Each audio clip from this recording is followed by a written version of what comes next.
Hello again. Right, a while back on one of my videos where I was walking, I was saying that basically I have started work on the loft, got the framework done for the new layouts. This is true, but I'm not going to show it you yet. Simultaneously with the loft layouts that I'm doing, I have also started work on a new layout for my bedroom, which is what you're in now. Okay, and one of the boards that was salvaged from the N-gauge layout before I put my fists and my feet through it was basically 4 foot by a foot. Okay, I was going to use that, but I've decided I'm going to use that as a scenic extension and a fiddle yard instead. So what I've done is, I went down B&Q and I brought some more wood and I knocked up a new baseboard, and this is a plan. Okay.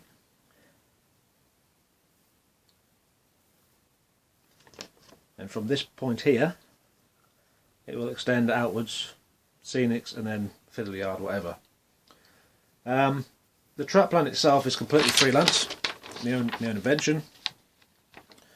Well, I'll just explain it to you briefly. It's probably obvious anyway. Station building, probably cattle dock, signaller boxes, through engine shed, turntable, goods shed, and some shop people, terracey stuff, right, and grass. Okay, and I'll show you something else in a minute, because this is my interpretation of something. Right, in fact, I'll show you now. Right, so this is what we got so far. Okay, I've drawn the lines on corresponding to this, exactly as I did in my out and about series for that N-gauge layout. That was working great until the card warped. So I'm doing the same thing, draw the grid on here so I can transfer it. I'm not going to bother using foam this time, I'm just going to go straight to baseboard, see what happens. Instead of foam, I'm using this, which is basswood, or basswood, however you like to pronounce that one. It's 1 32-inch thick, which equates to nominally a millimetre. Okay, and this is because I like to use fine tracks. Got a bit of scrap in the box somewhere. This stuff. It's so much more realistic and to scale and all the rest of it. But, excuse me, if you use it, you need to pack it. Just to get the heights the same. Yeah, it's a bit hard to see, but it does level up. Packing, oh yes.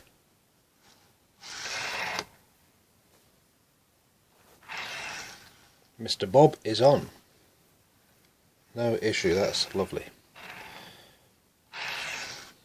Now, with this particular series, I don't want to go into as much detail and going through tutorials as I did in the last one, because a lot of what I'm doing is the same. I mean, when I did the N-gauge layout, it worked. It's just that the card wrecked things on ballasting, which is why I'm now going to use that, and I'm going to treat it as well. Okay, so this series will probably be a bit quicker, more like, oh, update, this is what's been done, rather than me filming me doing it, but it will be a bit of both. Right, so this, well, as you know, I like pre-grouping and soldering type stuff, so it's going to be this Norramby, right? N-gauge. My interpretation, that picture you're looking at right now on the map is about the only information we have on the Norramby. There's hardly any pictures, if any.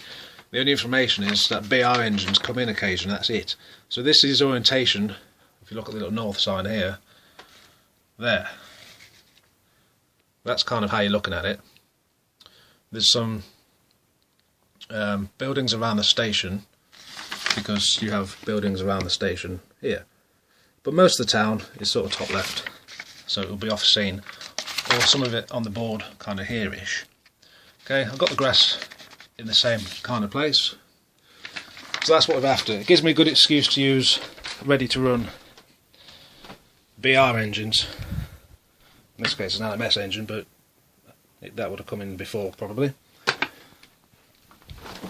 And I'm trying a different tactic. I'm still modifying my points. Okay, flip it over. I've already prepared the sleeper removal on all of them. Right, there, you know, you get the idea. But instead of soldering on the joins, basically stock rail to close rail to stock rail, instead of doing all that, basically what I'm going to do is, I've linked the tracks together, taking careful consideration which ones to use insulated and metal fish plates, and I'm going to basically position this according to this, get this exactly where I want, fix it with some blue tack or pins or something, and then drill all the holes out. Okay. Then what I'm going to do, I'm going to take these apart again. I'll break off this connection there on all of them, because I like to use seat point motors with the polarity switch, so PM1 I believe the code is. And lost my thought again. Well, basically, instead of just soldering the piece on here, I'm going to get the dropper wire as a dropper wire and solder it on all in one piece. So it saves a complete stage, it's less messy, it's neater, and the holes will be pre-drilled then. So I can literally take this to the desk, put the dropper wire on, which is also bridges that gap, and then when I come to lay it again, I should be able to just throw it all in. The holes will be there for the frogs, because the connecting wire is basically from the back 1, 2. It's pretty much a second sleeper. So it's easy to know where to put it. So if I put a little dot here, a little dot there, then a dot in the centre, I know that's where to drill the hole. That's basically what I'm doing. And that's it. Oh yeah. Maybe there wasn't a turntable, I just want to build one. So I've started to paint it. Gone for the weathered look, not completely decrepit. So still haven't finished painting the wood yet. Going for the old effect. But the actual well, I'm quite pleased with my painting effort. If you look at it, I've gone for that decrepit, knackered concrete look.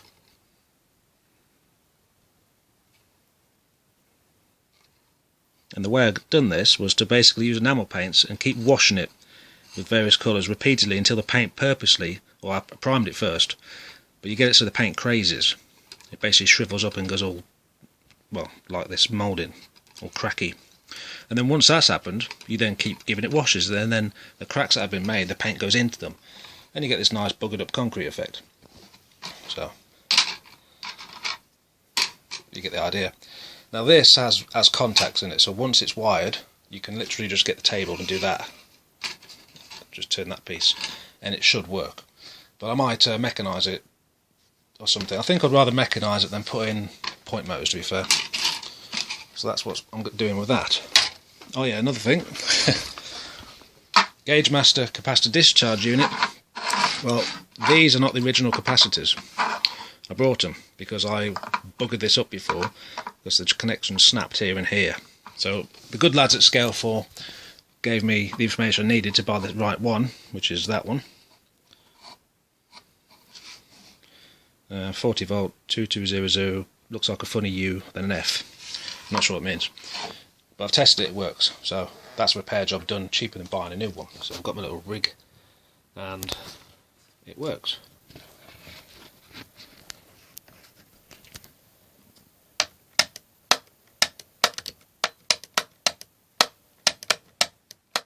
Right, amazingly sophisticated. I'm using blue tack just to temporarily pin the track down. Use a couple of rules just to get it straight. And I've been putting the point blades in the middle, okay, and using a small screwdriver through the hole, just twizzling it to make a mark, okay, then labelling it like PM for point motor. And we have come to a snag here, so I've got PM Alt as an alternative, because if you have a point motor here, there, you can't really have one here at the same time. So I'm going to put one here, and this one will have to be probably maybe surface mounted with a, I don't know, hut or something, or do it under the board with like a lever, not sure. But we shall come to that later on. Okay, what I've done here, you will see on the second sleeper, I wrote the word frog, and I've done the same on the other side. Okay, so in between those two frogs, if you like, I'm going to drill a hole for the frog, because the wire literally drops from this point. Simultaneously, what I've done is I've counted 1, 2, 3, 4, 5, 6, 7, 8 timbers.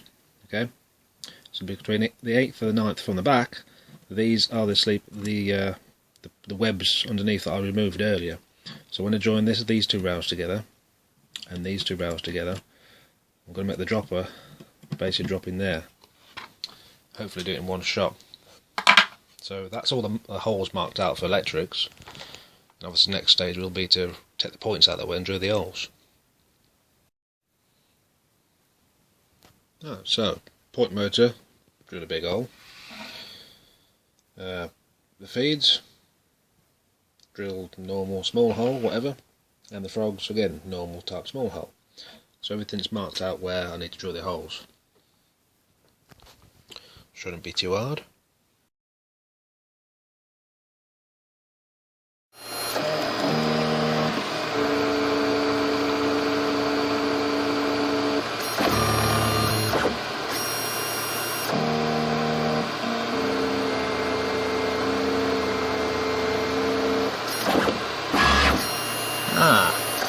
Didn't need to. Great, happy days.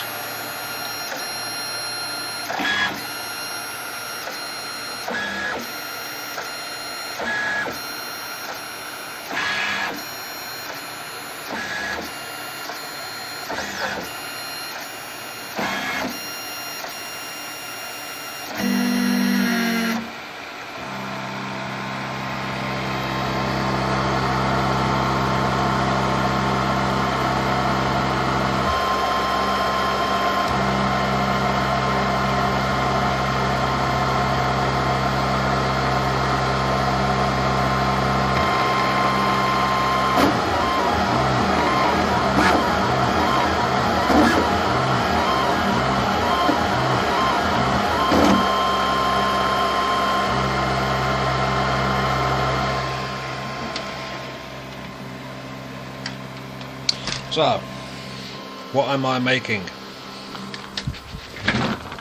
Well, it occurred to me that where you have the hole for the point motor, there's no point putting it at a cockeyed angle, because you're going to cause problems. So you need to make sure the holes you drill for it are in the right place, i.e. there and there.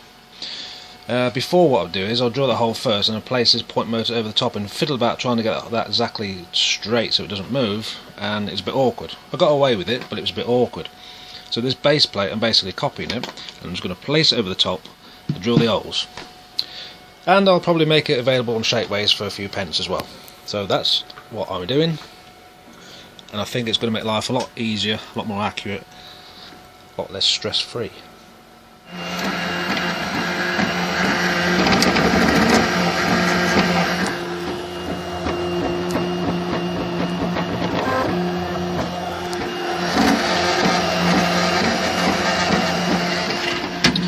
Well, we're getting there, and oh, look at this! Oh yes, proper beer. Nom nom.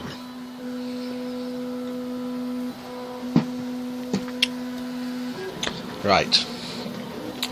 In the meantime, I am going to do stuff all.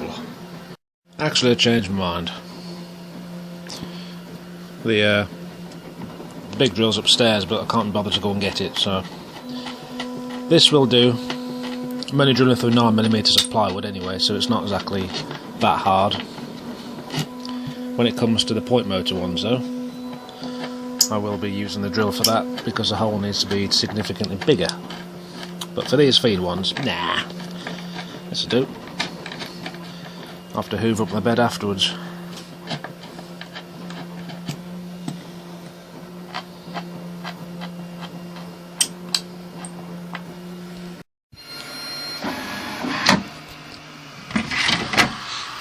Right then, it's done, but that needs some time to cool down, so I'll just carry on doing these for a bit.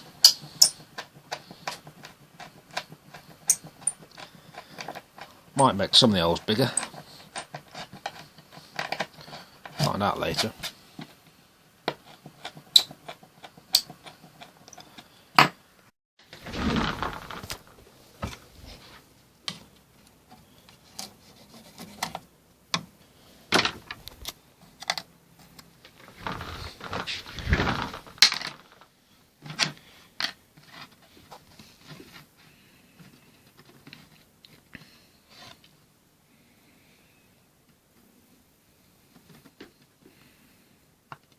Right, that's it. And that's where to drill the holes. Line your line up.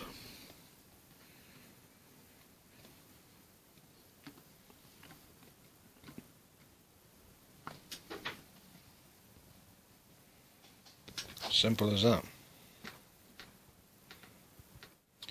Right, this will be the last little clip. So holes are drilled. Might have to drill them again, a bit deeper, don't know yet. Slight snag here, because this line here and that one there is where some cross bracing is. And these being quite long means it's actually possibly breaching the wood. So I'm going to go back to the old Hornby point and I'll probably use that there instead. But that's about it. I'm going to leave it until the next video, so if you got through all that, thanks for watching, and drop me some comments, and oh yes,